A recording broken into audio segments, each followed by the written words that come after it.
وعن داوديال كسود وهذا برنامج كمقال كبلشدة وتضبط والبحلقان وكلا أتكد داوتان تي في هون كيبل برنامج كوحا إذن لسعود سيني يعني جو عبد شكور فارح قال لي أنت بدلنا برنامج كوحا كسو قادنا أما أنكو ورسنا دتك أريمها بلشدة يو أنت بدلنا إن سامين تقوله إن بلشدة وحنا برنامج كمان تمرتي يجوء عبد العزيز حسن محمود oo loo garan og yahay ama loo yaqaano Koofi Guduud oo kamid ahaan jiray xisbiga FBK marna usoo tartamay xilka xildhibaannimo ee degmada Kaamankuuji oo ay kamid tahay xaafadda Islii ayaa maanta barnaamijka iigu marti ah intaan su'aalaha iyo wareysiga aan u gudbin عبد العزيز سودو ولا لو ما سنتها ودوهي adiga iyo dhamaan bahda Hon Cable-na waa u mahad celinaya waan saa sheegtay عبد العزيز Koofi Guduud wuxuu ahaa murashax kamida murashaxiintii xildhibaannimo ee xaafadda Kaamankuuji oo Soomaali badan degan tahay xaafadda caanka ah oo Islii loo yaqaano ay kamid tahay xisbiga aan ku soo tartamayna wuxuu ahaa magaciisa FPK Federal Party of Kenya waxaan kamid ahayn mucaaradka isbahaysiga mucaaradka NASA yaan kamid ahayn inkastoo sanadii 2018 dabayaaqadeedii aan isaga tanaasulay xubinnimadii xisbigaas aan kala laabtay haddana aan ahay siyaasi madax bannaan indheynayana doorashada markay soo dhawaatay xisbiga ugu macquulsan oo markaas guusha aan raadinayo ama aan xaafadda Islii u raadinayo aan ku hanan karno waa tahay عبد العزيز waxa lagu garan og yahay inta badan ama Soomaalida ku nool xaafadda Islii inta badan way ku yaqaaneen waxayna ku yaqaaneen Koofi Guduud Koofi Guduud siyaasadda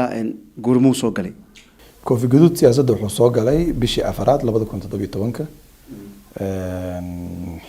waxaan kamid ahaa dadkii dab baska gadaal ka soo qabsaday doorashadii oo 3 bilood 4 bilood ka dhiman tahay yaan go'aansaday inaan tartamo anoo arkay runtii kolka hore dhalinyarta intooda badan qof walba shakiya ku jiro wuxuu ka shaki qabaa ability-giisa iyo awoodda uu u leeyahay inuu siyaasad ka mid noqdo yani dhalinyartaas shakiga ku wada jiro oo ka shakisan ama walaac ka qabo meesha ay wax gaarsiin karaan yaan ka mid ahaa laakiin waxa ay dhiirigeliyay dhalinyaro fara badan oo waxa jirtay gacanteeda soo martay oo aan u raadiyay tigidhka xisbiyada looga tartamo nomination certificate-ka ama MCA ha noqdo ama MP ha noqdo ama senator ha noqdo oo runtii aan ka dhax arkay dhiiranaan fara badan iyo runtii wax badan ee aniga iiga baahnaayeen hadday ahaan lahayd tarjumaad hadday ahaan lahayd form la buuxiyo hadday ahaan lahayd waraaqadihii la iskugu aadiyo hadday ahaan lahayd doorashada xisbiga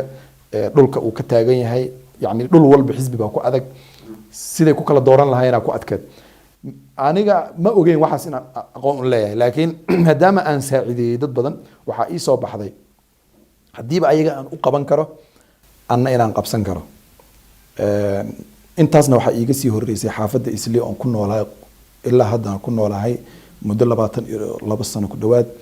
ورنتي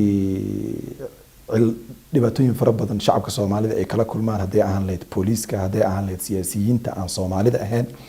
hadii aan lahayd siyaasiyiinta Soomaalida ah hadii ay aan lahayd gudiyada isu tagay oo ganacsatada Soomaalida oo runtii siyaasad fara badan iyo dana fara badan oo inta badanna aanan lagala tashanin bulshada reer Islii ay jiraan oo lagu dhibaateeyo shacabka Soomaalida hadii aan lahayd dhanka dawladda mararkii kasaraani dadka lagu xareen jiray hadii ka hor aan lahayd dadka baabuurta lagu aruursado oo runtii la kala gato hadii aan lahayd qof sharci haysto sharcigi luqad maadaama uusan luqadda ku hadli karin la yiraahdo sharciga fake waaye ama meel qaldan baad ka qaadatay lagu handado oo dadka handadayana Soomaali iyo kuwan Soomaali ahayn iskugu jiraan waxaasoo dhan ba horteeda ka dhacayay waxa horteeda ka dhacayay gabdhihii la kufsan jiray oo markii lockdown markii oo raafkii uu jiray gabdhihii la kufsan jiray dadkii cabsi darteed dabaqyada isaga soo tuuri jiray waxaasoo dhan oo isbiirsaday iyo anoo runtii shabaqadii aan ku jiro cabsida farada badan waxaan maba awoodid dhalinyaro tahay wali waqtigeeda lama gaarin dilemmaga aan ku jiray yaa isbiirsaday markaasna waxaan ku dhiiriday inaan anigana siyaasadda tijaabiyo waana tijaabiyo waan ku guuleystay inkastoo ololo weyn oo dadka ay ka war heleen aanan sameynin maadaama waqtiga uu gabaabis ahaa laakiin waxaan ku guuleystay inaan doorashada ka qayb galo oon tartamo la ii codeeyo inta ilaahay iyo qadarina aan ka qaado waa tahay waxaad sheegtay in sanadkii 2017 aad soo gashay dhamaadkiisii siyaasadda saas ay tahana xaafadda dadka degan inta badan way yaqaaniin koofi guduud markii la maxaa is leedahay waa ku kasbatay intaas ma aqoonin siyaasadda 2017 markaan soo galayay kaliya hadafkaygu wuxuu ahaa inaan siyaasadda galo oo dadkayga aan isbaro oo aan u sheego inuu hami igu jiro nin dhalinyaro ah oo runtii ballanqaadyo badan uma sameynin oo been uma sheegin kaliya waxaan usoo bandhigay nin hami leh oo dhalinyaro ah oo xaafadda wax ka bedeli kara inaa ah dadkina way i aqbaleen waxaa kaloo isaaciday magacan koofi gaduud doorashada kadib baan baxsada yo ii baxay kaliya ulajeedkan u samaystay magacaasna wuxuu ahaa haddee dadka way wada tartami doonaan murashaxiinta sidii hore u badnaayeen inay kasii bataana macquule doorashadaad u dambeysay 7 aan ahayn 4 Soomaali iyo 3 madow ah waxaa macquula marka inaan intii ahaano ama aan ka badanno si kastoo noqoto dadka tartamayo oo xildhibaanimada u tartamayo waraaqad baa lagu qoraa magacyadooda iyo sawiradooda haddii marka aysan jirin astaan dadka ay kugu aqoonsan karaan lagana yaabo dee dhalinyaranimo inay ku ciisho oo ragga naga waaweyn oo sida hadda ninka siyaasadda ku jiro xildhibaanka noo ahaa 12 sano la soo dhaafay uu lacag fara badan heli karo uu campaignkiisa ku bixiyo waa macquul aniga inaan lacagtaas heli waayo laakiin aniga waan socon karaa alxamdulillah energyna waan leeyahay koofidaydan marka haddii madax ii saaran tahay masaajid haddaan ku jira aan ku tukado haddaan makhaayad wax ka cunaayo wiilka kabalyeeriga uu i arkaayo haddii timaha la iga jaraayo ninka timaha iga jaraayo arkaayo kawaanka hilibka aan ka gadanayo maamada aan ka gadanayo iyo khudaarta ay arkayso markaan waan dariiqa marayo ciyaalka banooniga ciyaaraya ay arkayaan koofi gaduud magacaas ah inuu suuqa galo dadka bartaan hadhowna markii doorashada ay timaado oo hal codeeyo la yiraahdo xataa qof aanan ololahayga ka warhelin waxaa laga yaabaa koofiyadaas inuu aqoonsado uu yiraahdo ninkan waa aqaanaa wayna jirtaa dad fara badan oo aan taari ay sheekana dhex martay intii aan doorashadan iyo ka horba xitaa marka qofka si sahlan uu kugu xasuusan kara ulajeedka koofi gaduud aan u sameynay aniga keligay ma sameynin team baa jiro oo aniga ila taliyo oo muxuu ahaa iga caawiyo waxyaalaha aniga karaankayga ka baxsan oo dee tala wadaag aan nahay marka istaraatiijiyadda ka dambeysa kaliya waxay tahay koofi gaduud in dadka ay sii bartaan magaca ayna dadka farada badan oo hadhow tartami doono ay iga aqoonsadaan waa gartay waan usoo laabanaynaa dhinaca iyo xaafadda islii oo waxyaabo badan aan kaa weydiin doono waxaad nooga warantaa maadaama siyaasi ka mid ah siyaasiyiinta dalkan Kenya aad ka mid tahay weliba kuwa Soomaalida ah xaaladda guud ee dalka bal warbixin kooban wadanka horta wuxuu la tacaalayay 8 bilood ama 7 bilood la soo dhaafay wuxuu kala mid ahaa caalamka intiisa kale cudurkan coronavirus annaga wadankanaga Kenya waxaa noo weheliyay intaas musuqmaasuq aad u baahay oo meel kasta taabtay xataa lacagihii international community-ga ama beesha caalamka ee ugu deeqday wadanka in dadka masaakiinta oo shaqo la'aanta ah oo cudurkan ku shaqo waayay shaqo abuur loogu sameeyo ama garab istaag looga dhigo ama caafimaadkooda kor loogu qaado in la lunsaday ay dowladda lunsatay wadanka wuxuu ku jiray qaab runtii siyaasad ciyaala suuqnimo ku jiray oo qofkii la rabo xilka laga tuuro qofkii la rabo muxuu ah wax xabsi guri aan dhaamin la geliyo sida madaxweyne ku-xigeenka wadanka oo kale madaxweyne ku-xigeenka wadanka xabsi guri oo aan la shaacinin buu iskaga jiray sababtoo ah looma ogoleen state house inuu galo ama guriga aqalka looga arrimiyo wadanka madaxtooyada inuu galo waa looma diidin oo si official looguma diidin laakiinse uma suuragelin looma fududeynin dad badan oo asaga garabkiisa ahaa oo siyaasad ahaan asaga xigay oo xisbiga Jubilee ay ka wada tirsanaayeen xisbiga talada wadanka hayo in xabad xabad loo siibay hal nin in lala dagaalamayo kale oo mucaaradkii Raila Odinga iyo madaxweynihii wadanka Uhuru Kenyatta wax la yiraahdo handshake ay sameeyeen oo isa salaameen kaliya intay isa salaameen waa heshiinay ay yiraahdeen waxay ku heshiiyeen aysan shacabweynaha usoo bandhigin saxaafadana aysan la wadaagin kaliya ay muujinayaan heshiis ayaga ay isla garteen oo sida muuqato wax annaga aan arki karnana ay tahay wax lagu heshiiyey madaxweyne ku-xigeenka saameyntiisa in hoos loo dhigo haddii la isku soo duuduubo marka wadanka wuxuu marayaa dhumacshaalow siyaasadeed oo runtii wax badan aan maanta aan laga faalloon karin ay ku fiican tahay in xilliga doorashada rasmiga 2022 dad badan oo hadda aamusan iyo hadli doona uu kamid yahay aadan ducaale maalinta xilka laga tuuray ilaa hadda muu hadlin sida ra'iisul wasaarihii Soomaaliya Amal Khayre sidoo aamusan yahay uu aamusan yahay Faarax Macalin oo speakerkii hore wadanka deputy speakerkii hore wadanka xildhibaanna ka ahaan jiray gobolka Gaarisa way aamusan yihiin lama yaqaan kaararkay la soo bixi doonaan marka dad badan oo aamusan yihiin dad badanna maanta oo taageero u fidinaya madaxweyne ku-xigeenka waxa macquul ah dhanka kale inay maraan dad kale oo madaxweynaha maanta la joogana waxa macquul ah inay dhankan kale soo maraan waa gartay waxaad sheegtay in inta badan dadkii mucaaradka ahaa ee waliba ka agdhawaa madaxweyne ku-xigeenka in xilal badan laga qaado oo senatare ay kamid yihiin waxaa jira xitaa khilaaf la sheegay inuu u dhaxeeyo madaxweynaha iyo madaxweyne ku-xigeenka balse aan muuqan siyaasad ahaanna u socdo oo maadaama dadkii u dhawaa xilka laga qaadayo ma isleedahay marka madaxweyne ku-xigeenka booskiisii ayaa waxaa loo rabaa Raila oo kale si hadhow taageero badan looga helo mucaaradka sida hadda hawsha ay ku wadaan madaxweyne ku-xigeenka iyo madaxweynaha way isku dhacsan yihiin mid muuqato waaye kaliya waxaa dhiman divorce-ka inuu si rasmi u dhaco in si rasmi la isku furo oo madaxweyne ku-xigeenka mooshin laga geeyo baarlamaanka xilka looga qaadayo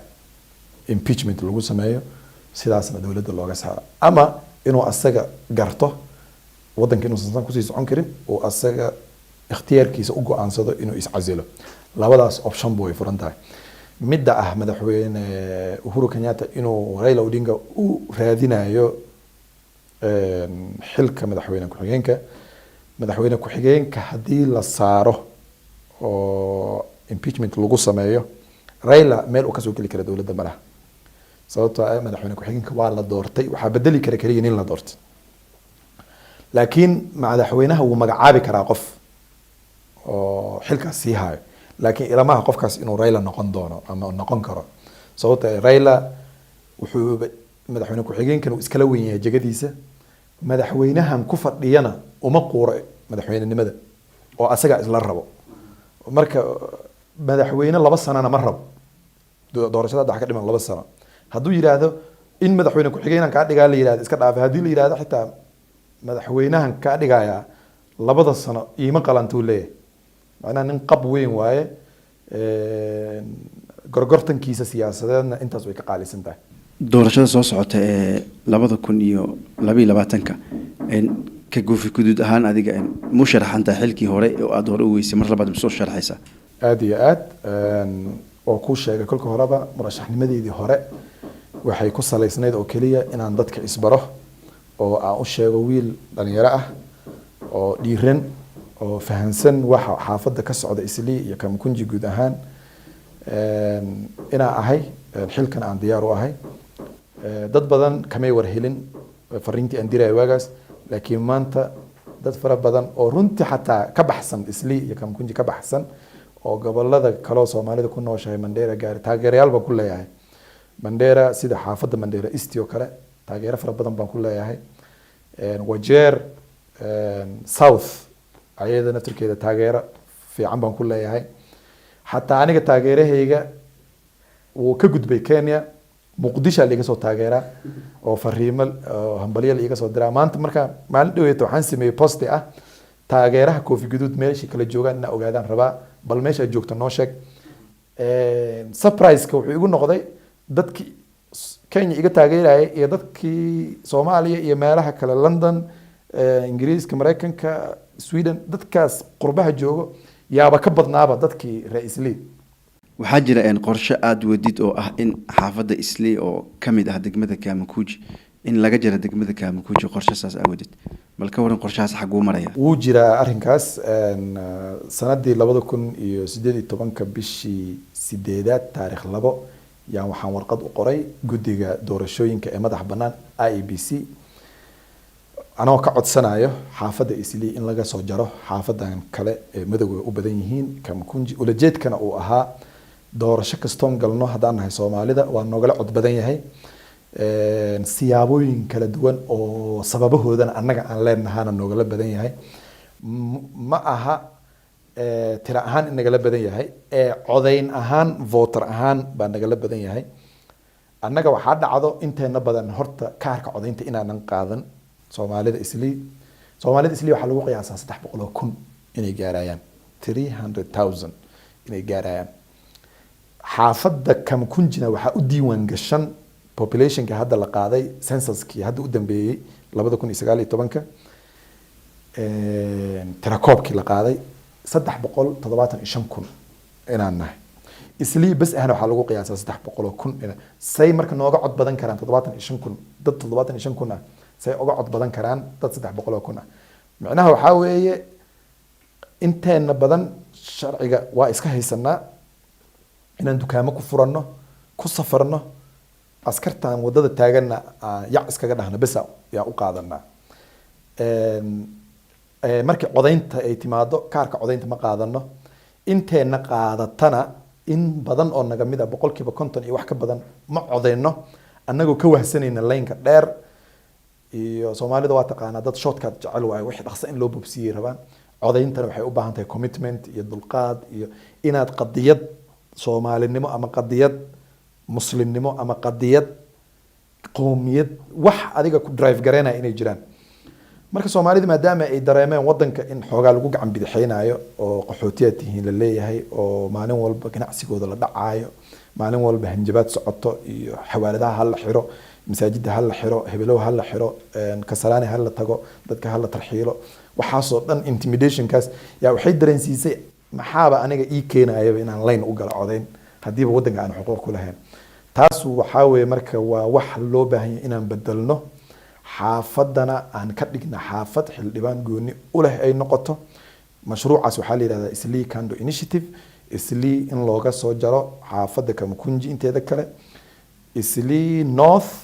Airbase iyo California oo Islii la isku yiraahdo inay xaafad noqoto hal xildhibaan iyo ku dhawaad 3 ilaa 4 muxuu ahaa MCA xaafadda xitaa waan ballaarin karnaa hadday nagu yaraato sababtoo Pangani maanta annaga degan qowmiyad Soomaali uga badan malaha ilaa waxaan gaarnay Mudaiga ilaa Parklands ilaa waxaan joognaa Ngara Estates xaafadda waan ballaarsan karnaa haddii loogu talagalay in la ballaariyo oo dadaalka la geliyo markii dukaamaha la xiro nimanka askarta lacagaha lagu soo kireeyo haddii lacagahaas qareeno iyo wakiilo iyo looyaro lagu qabsado xaafaddan waxay yeelan kartaa xildhibaan Soomaali ah oo Soomaali doortaan oo mar dambe aysan dhicin nin xildhibaan Soomaali ah oo cod madow ku tashto sida hadda muuqato ninka xildhibaanka xaafadda ka ah codkana wuxuu u raadsadaa madowga cadka lacagta uu ku campaign gareynayna wuxuu ka soo raadsadaa Soomaalida maalin walbana calaacal ben oo waxba ka jirin iyo la yimaada Soomaalinimo maalinta la doortaana Soomaalida ugu dambayso Kikomba haday gubato uu taagan yahay wadooyin hadii la dhisaayo xaafadahaas madowga naga wada fiican ganacsiga ugu badan Kamukunjina wuxuu yaalaa Islii. canshuurta saddexaad ugu faraha badan oo wadankan laga qaado Islii laga qaadaa. kow waxaa ah Mombasa portka bahasha dekada. laba waxaa ah CBD Nairobi CBD oo townka waaye. saddex xaafadda Islii waaye, xaafadka canshuur bixin badan number 3 ay ku jiraan. adoo waxaasoo canshuura bixinaya, adoo waxaasoo hanti ay xaafadaada taalo, in xildhibaan adiga kugu abtirsado oo Soomaali ah uu madow u danqado adigana uusan ku danqanin. xafiiska xildhibaanka qof Soomaali kama shaqeeyo, hal wiil bas ka shaqeeyo Soomaali ah. askarta xaafadda askarta ka ah hal qof oo ra'iisle kuma jiro. Gaarisa iyo Wajeer iyo Mandera noogala keenaa haddii Soomaali loo baahdo. dadka Islii jooga waa inay marka xaafadda lahaanshaheeda ay hantaan, muujiyaan. askarta ay qortaan, militariga ay qortaan, xafiisyada dowladda waa inuu fadhiistaa nin aad taqaano meeluu ka yimid. Wajeer iyo Gaarisa ha aadeen, Wajeer iyo Gaarisa iyo Mandera dadkaas u baahan. Ra'iisli waxay u baahan tahay ra'iisli. dhaqanka Islii waxaa fahmi kara qof ra'iisli ah. dhibka maamada Islii degan ku nool waxaa fahmi kara wiil ra'iisli ah. ninka Mombasa joogo iyo ninka Kakamega joogo iyo ninka Nyanza joogo oo wadankan ku leeyahay inay ayagana leeyihiin ay aqoonsadaan. xildhibaan ayaga ay doorteenna ay soo saartaan. codkooda dambana uusan seexanin oo qof kuraa heli karo uusan kuraa la'aan noqonin. qof kuraa haystana uusan laynka ka caajisin, laynka dheerarkiisa aysanna dhicin qof kala dambo Islii laga qaaday in kuraadiisa la geeyo Gaarisa, Wajeer ama Mandera. waa gartay haddii ay dhacdo qorshahan aad wadid ee ah in xaafadda Islii laga jaro degmada Kamukunji, maxay tahay faa'iidada ugu jirta xaafadda, maxay tahay khasaaraha ku iman kara? faa'iidada ugu jirto Soomaalida xaafadda degan hadduu qorshahan guuleysto, kow waxaa jira wax la yiraahdo CDF, waxaa weeye Constituency Development Fund, lacag la yiraahdo jirto oo xafiiska xildhibaanka ku dhacdo. xafiiska xildhibaanka Soomaali maanta kama faa'iideystaan, albaabaha laga xirtay. waxaa lagu qanciyaa madowga gaajeysan yaa lagu qanciyaa lacagahaas oo la isaga gadaa. faa'iidada koowaad waxaa weeye xaafad waxaad noqonaysaa CDF gooni leh oo sanduuqa hadda Yuusuf uu maamulo mid ka duwan leh. lacagta aan kuu sheegayana waxay gaari kartaa 100 milyan sanadkii oo Kenya shilling ah. waa 1 milyan oo dollar waa 1 milyan oo dollar. xaafadan waxay noo gadi kartaa iskoolaha iska dayacan oo runtii aan aad looga faa'iideysan. waxaa ka mid ah New Islii. New Islii waa midka chiefka 7ka agtiisa ku yaal. waa iskool dowladeed oo iska dayacan yahay. garoonka uu ku fadhiyo, dhulku ku fadhiyana baaxadiisa wax la qiyaasi kara maaha. 100 milyan waxaan ku qabsan karnaa dhulkaas weyn inaan Soomaalida uga faa'iideeno. aan u dhisno community center ee ciyaalka ardayda ah, dhalinyarta programyo kala duwan oo caawin kara ay ka helaan, sida library oo electronic iyo physical library labadaba ah. inay ka helaan swimming pool ay ku dabaashaan oo ay ku soo, yacni wiilka Soomaaliga maanta markuu rabo inuu dabaal aado ama gabadha Soomaalida markay rabto maanta inay soo hawagadisato, waa inay lacag bixiso, taxi qaadato, xaafad kala tagto, lacag ay bixiso ay ku gasho ay soo dabaalato. xaafadan marka haddaan ka hirgelino community centerkaas, dabaashi laga heli karo, gymkii laga heli karo oo qiimo jaban ah oo dadkan hadda 4,000 kun qaadanaya aan ahayn 1,000 shilin ama 2,000 wax saas oo kale laga qaado. dadka membership la siiyo, dadkana geedo loo abuuro, geeda abuurka la baro oo dadka picnic u imaan karaan community centerkaas, bulshada isku wareysan karto. waxaa arkaysaa sanadihii u dambeeyay ama maalmihii isbuucyada hadda u dambeeyay xaafadda Islii waxaa ku soo batay suicide, isdilka. dadka isdilaya ayaga nolosha nafta iska qaadaya. wiil hadda maalin dhaweeto xaafadda 9 Street inay heedaan jeclahay dabaq iska soo tuuraa jiray. depression waa. haddii community center la hagaajiyo waxaan hagaajin karnaa muxuu ahaa dispensary ama clinic ama goob caafimaad oo dadka noocaas oo kale markuu stresska ku furmo la keeni karo, lagu wacyigelin karo, lagu daaweyn karo. Soomaaliduna waa dad gacmo furan. haddii arrinkaas la hirgeliyo dowladda kaliya kuma eegan doonaan, ayagaa jeebkooda ka wadi doona centerkaas, ayagaa dadkooda u gurman doona. laakiin dadka waa in la dhiirigeliyo, fursad loo siiyo oo hal abuur horle loo sameeyo. xaafadan marka in mashruucan uu guuleysto waxyaalaha ay soo kordhin karto waxyaalahaasa kamid a waxay soo kordhin kartaa kalsoonida qofka soomaaliga oo isli ku nool ku jirto inuu kenyaan rasmi yahay uusan sharciga keliya jeebka iskaga wadanin laakiin gudaha uusan ka dareensaneen inuu kenyaan yahay inuu dareemo wadankan waxaa ku nool dad soomaalida muqdisho ka timid ee uga xaq badan yihiin inay kenyaan noqdaan ama ay sharciga helaan ama kenyaannimo rasmi ay ku noolaadaan waxaa kamid a dadkaas dadka migingo land ku nool migingo land Ireland waa meel ay isku haystaan Uganda iyo Kenya oo dood ka jirta waa dadka ku nool Ugandisi u badan yihiin laakiin kulli sharciga Kenya haystaan wadankan waxaa kamid ah xuduudda Sudan iyo maxaa la yiraahdaa iyo Kenya Turkana dad badan oo Sudanese ah ku nool oo la yaqaan inay Sudanese yihiin laakiin se waxay u dagaalamayaan inay Kenyan noqdaan Turkana hadda waa aragtay waxa laga helay shidaal waa dhul kulul waa shidaal baa laga helay hadda marka Kenyanimadooda banaanka taala sababta dhadhana lagu haystaa qofka Soomaaliga isli marka waa inuu ogaado qiimaha uu wadankan ugu fadhiyo si gorgortanka muwaadinimadiisa uu meel u saarto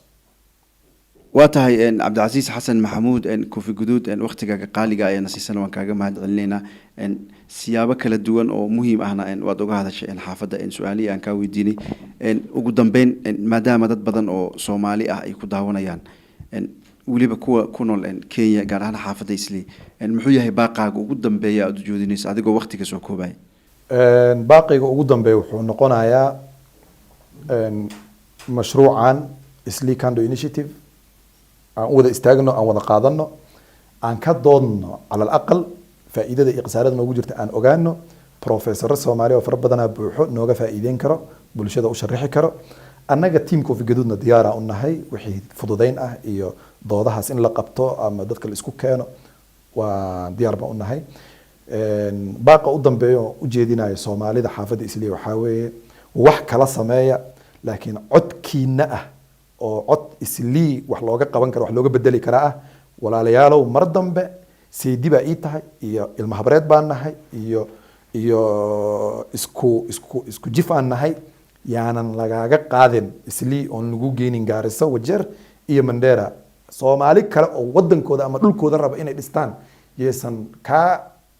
ka sasabanin codkaaga lacag 10,000 aan ka badnayn iyo safar dhul oo rafaad miiran oo baska xataa inuu kula gadoomay macquul tahay ha u gelin codkiina qaata xaafadda Isli jooga xaafadiina wax ka bedela xaafadiina wax ka noqda cod Soomaaliyeed oo codka Soomaalida waxa lagu qiyaasaa hadda 25 ilaa 30 laakiin aniga waxaan hubaa 50 ilaa 60 inuu gaari karo codka Soomaalida haddii dadka codka la tahriibinayo la joojiyo oo gobolada kale la geynayo la joojiyo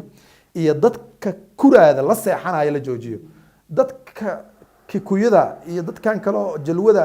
waxay soo kiciyaan 9 jiro qutubayo ay maalinta codka leenka soo galiyaan annagana dhalinyaro laga kari laayay inay codeeyaan oo xilliin annaga leenkan dheer maxaa na galiyay waa in Soomaalinimo loo istaago xaafadda lahaanshaheeda gacanta ka sii baxaysa codkaada waa muhiim hanaga tahriibinin oo maasantiin waa tahay daawadayaal guud ahaan intaas ayaan kusoo gabagabeynayaa barnaamijka muuqaalka bulshada oo toddobaadkan uu marti iigu ahaa cabdicasiis xasan maxamuud oo loo yaqaano Kofi Gaduud oo kamid ahaa xildhibaanimadii dadkii u tartamay doorashadii hore degmada Kamukuji oo ay kamid tahay xaafadda Isli sidoo kalena wuxuu kamid ahaa xisbigii FBK oo ahaa xisbi jira isla markaana ka jiray dalka Kenya waxyaabo badan ayaan wax ka weydiinay waxaan filayaa in aad su'aalihi aan weydiinay jawaabahoodii aad ku qanacdeen intaas ayaan kusoo gabagabeynayaa barnaamijkana waxaa idinla socodsiinaya anigoo Cabdishakuur Faarax Igalle waxaa dhinaca kaamirada iyo farsamada quruxda badan bay iga gacan siinayay saaxiibkii Cabdirashiid Obsiye intaan barnaamij xiga aan ku kulmeyno amaana Allah